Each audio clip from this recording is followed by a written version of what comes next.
കുടുംബ ഡോക്ടർ സമർപ്പിക്കുന്നത് കോഴിക്കോട് ജില്ലാ സഹകരണ ആശുപത്രി, കോഴിക്കോട്.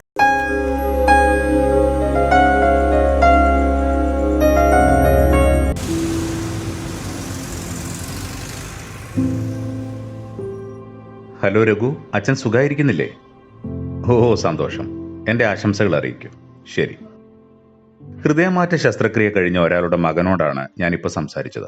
ഇന്നത്തെ നമ്മുടെ വിഷയവും അതാണ്, ഹാർട്ട് ട്രാൻസ്പ്ലാന്റേഷൻ. ഹൃദയമാറ്റ ശസ്ത്രക്രിയയ്ക്ക് കാത്തിരിക്കുന്ന ഒരു രോഗിക്ക് അനുയോജ്യമായ ഒരു ദാതാവിനെ ലഭിച്ചു കഴിഞ്ഞാൽ 2 ശസ്ത്രക്രിയാ സംഘങ്ങൾ പ്രവർത്തിച്ചു തുടങ്ങുകയായി. ഒരു സംഘം ദാതാവിൽ നിന്ന് ഹൃദയം സുരക്ഷിതമായി എടുക്കാനും അടുത്ത സംഘം സ്വീകർത്താവിനെ ഹൃദയം സ്വീകരിക്കാൻ വേണ്ടി സജ്ജമാക്കുകയും ചെയ്യും. ദാതാവിന്റെ നെഞ്ചിൽ നിന്നും സുരക്ഷിതമായി നീക്കം ചെയ്ത ഹൃദയം തണുത്ത ലായനിയിൽ പ്ലാസ്റ്റിക് ബാഗിൽ നിക്ഷേപിച്ച് ഒരു കൂൾ ബോക്സിൽ വെച്ച ശേഷം സ്വീകർത്താവിന്റെ ആശുപത്രിയിലേക്ക് പരമാവധി വേഗത്തിൽ എത്തിക്കുന്നു. ഹൃദയം ആശുപത്രിയിൽ എത്തിക്കഴിഞ്ഞാലുടൻ സ്വീകർത്താവിന്റെ ഹൃദയം നീക്കം ചെയ്യുന്നു. രക്തം സ്വീകരിക്കുന്ന ഇടത്തെയും വലത്തെയും അറകളായ ഏട്രിയങ്ങളും ശ്വാസകോശത്തിലേക്കുള്ള പൾമണറി ആർട്ടറിയും ശുദ്ധരക്തവാഹിനിയായ അയോട്ടയും മുറിക്കുന്നതോടെയാണ് കേടായ ഹൃദയം മാറ്റുന്ന പ്രക്രിയ പൂർണ്ണമാവുന്നത്.